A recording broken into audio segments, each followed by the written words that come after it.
नमस्कार ମୁଁ ଇପ୍ସିତା ଆପଣଙ୍କୁ ସ୍ୱାଗତ କରୁଛି ଆଜିର କାର୍ଯ୍ୟକ୍ରମ କାହାଣୀରେ ତୁ। ନାରୀ ସ୍ୱୟଂ ସିଦ୍ଧା ନିଜ ମନୋବଳକୁ ନିଜେ ପରଖି ନେଲେ ସେ ସମ୍ପୂର୍ଣ୍ଣ ଦୁନିଆରେ ନିଜର କାୟା ବିସ୍ତାର କରି ହୋଇପାରେ ଜଗର୍ଜିତ। ସେମିତି ଜଣେ ମହିୟସୀ ମହିଳା ଆଜି ଆମ ସହିତ ଅଛନ୍ତି ଯିଏକି ଶକ୍ତି ଉତ୍ତୋଳନ ପ୍ରତିଯୋଗିତାରେ ରାଜ୍ୟସ୍ତରୀୟ ସ୍ୱର୍ଣ୍ଣ ପଦକ ହାସଲ କରିଛନ୍ତି।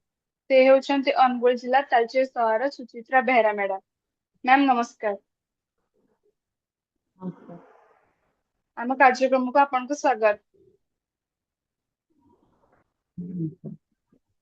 ତେବେ ମ୍ୟାମ୍ ପଚାରିବା ପାଇଁ ଚାହିଁବି ଶକ୍ତି ଉତ୍ତୋଳନ ମାନେ ପାୱାର ଲିଫ୍ଟିଂ ସହଜ କଥା ନୁହେଁ।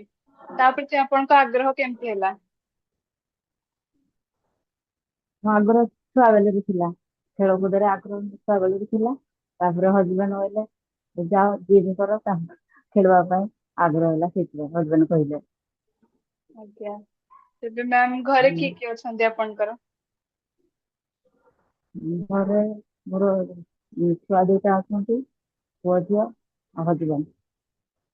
ଆପଣଙ୍କୁ ଏ ଦିଗରେ କିଏ ଅଧିକ ପ୍ରେରଣା କରନ୍ତି? ହଜବେଣ୍ଡ। ଆଜ୍ଞା।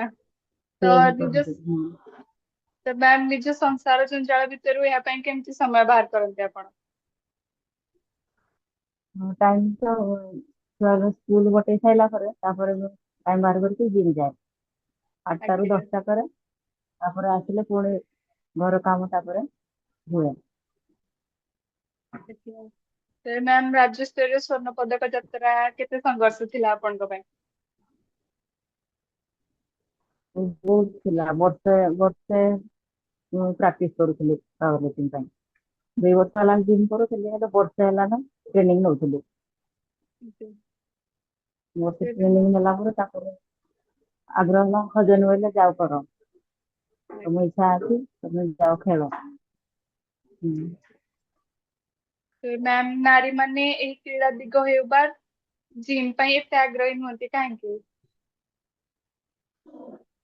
ଘରୁ ଟାଇମ୍ ପାଉନାହାନ୍ତି ସେମାନେ। ସେଇଟା ତ ଟାଇମ୍ ଠିକ କଥା। ପାଉନାହାନ୍ତି ସେମାନେ ଘରୁ। ଟାଇମ୍ ପାଉନଥିବେ, ସେଇଥିପାଇଁ ଯିବା ପାଇଁ ଆଗ୍ରହ ହଉନଥିବେ, ତା ଘର ଲୋକ ସପୋର୍ଟ କରୁନଥିବେ। ଆଜ୍ଞା ସେଇଟା ତ ଠିକ କଥା, ଘର ଲୋକଙ୍କର ଆଗ ଘର ସପୋର୍ଟ ଲୋକ ରହିବା ଘର ଦରକାର। ଲୋକ ହଁ ସପୋର୍ଟ ଦରକାର। ଆଜ୍ଞା। ତ ଏ ଦିଗରେ ଆପଣଙ୍କର ଆଗକୁ କଣ ଲକ୍ଷ୍ୟ ଅଛି ମ୍ୟାମ୍?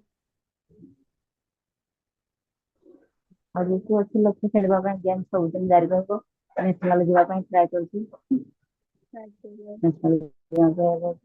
ପ୍ରାକ୍ଟିସ ଚାଲିଛି। ତେବେ ମ୍ୟାମ୍ ନାରୀଟିଏ ଆଜି ଯେତେ ଉପରକୁ ଗଲେ ମଧ୍ୟ ତା ସୁରକ୍ଷା ପାଇଁ ସେ ସର୍ବଦା ଭୟଭୀତ ଓ ଚିନ୍ତିତ ବି। ହଁ ଭବିଷ୍ୟତ ଚିନ୍ତିତ। ମୁଁ ଥାଏ ଏକୁଟିଆ ଯିବାକୁ ବି ଆଗକୁ ବହୁତ କଷ୍ଟ। ସପୋର୍ଟ ଦରକାର ଆଗକୁ ଯିବା ପାଇଁ।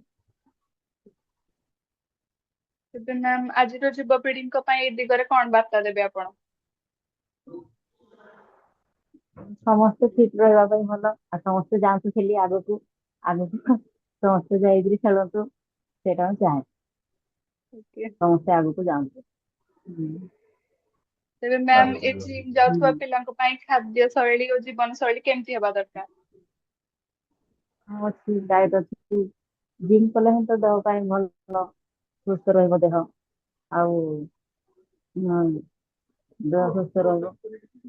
ନିଜ କରିକିରି ଆଗକୁ ଯିବାକୁ ପଡିବ, ଦେହ ତେବେ ପାଇଁ ମ୍ୟାମ୍ ଭଲ ସେଟା। ଖାଦ୍ୟ ଶୈଳୀ ଟା କେମିତି ରଖିବା ଦରକାର? ଖାଦ୍ୟଶୈଳୀଟା ଆମେ ତ ସବୁ ଡାଏଟରେ ଖାଉଛେ, ଖାଦ୍ୟଶୈଳୀଟା। ଡାଏଟ ହିସାବରେ ଖାଇବାକୁ ପଡିବ, ଆଉ ସବୁ ସବୁ ଜିନିଷ ଡାଏଟ ହିସାବରେ ନ ଖାଇଲେ ଦେହ ଖରାପ ହବ, ଆଉ ଷ୍ଟ୍ରେଂଥ ବି ତମର ବଢି ପାରିବନି। ବଡିକୁ ଷ୍ଟ୍ରେଂଥ ଦରକାର।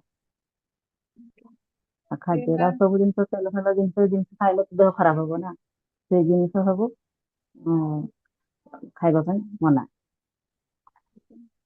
ମ୍ୟାମ୍ ଆପଣ ଜଣେ ନାରୀ, ତ ସେଇ ନାରୀ ହିସାବରେ ଜଣେ ନାରୀ ସମାଜ ପ୍ରତି ଓ ନିଜ ପ୍ରତି ଭୂମିକା କେତେ ରହିବା ଦରକାର?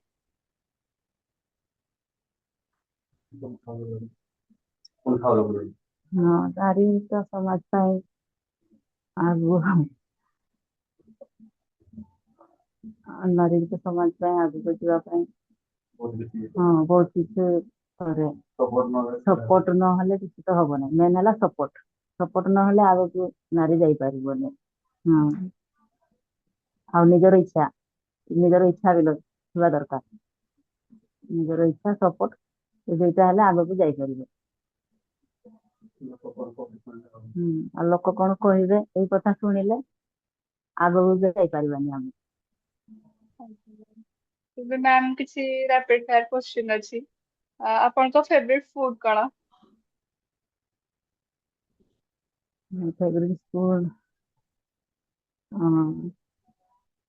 ଆପେଲ। ଏବେ କାହା ସହ ଟାଇମ ସ୍ପେଣ୍ଡ କରିବାକୁ ଆପଣଙ୍କୁ ବେଶୀ ଭଲ ଲାଗେ? ଆଁ କଣ ଆପଣଙ୍କୁ କାହା ସହ ଟାଇମ ସ୍ପେଣ୍ଡ କରିବା ପାଇଁ ବେଶୀ ଭଲ ଲାଗେ?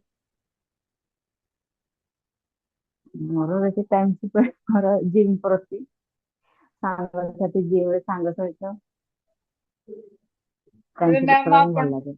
ଜିମ୍ ସାଙ୍ଗ ହୁଅନ୍ତି। ଆଜ୍ଞା। ତେବେ ମ୍ୟାମ୍ ଆପଣଙ୍କୁ ଯଦି ହୁଁ ପରିବାର ଆଉ ପାୱାର ଲିଫ୍ଟିଂ ଭିତରୁ କାହାକୁ ଚୁଜ କରିବାକୁ ପଡେ ତେବେ କାହାକୁ ଚୁଜ କରିବେ?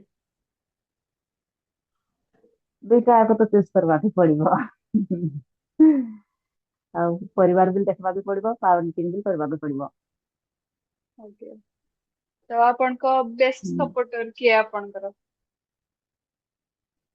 Best supporter husband. ଆଜ୍ଞା। ତେବେ ମ୍ୟାମ୍ ଆପଣଙ୍କୁ ବୁଲିବାକୁ କେତେ ଭଲ ଲାଗେ?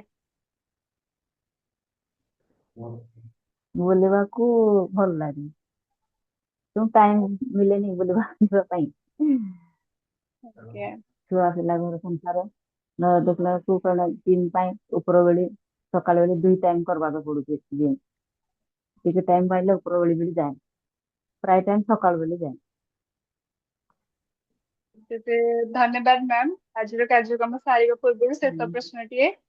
ଜଣେ ନାରୀ ହୋଇ ନିଜ ସ୍ୱପ୍ନକୁ ଚାପି ରଖି ବଞ୍ଚୁଥିବା ନାରୀ ମାନଙ୍କୁ ଦୁଇ ପଦ କିଛି କହିବା ପାଇଁ ଚାହିଁବେ?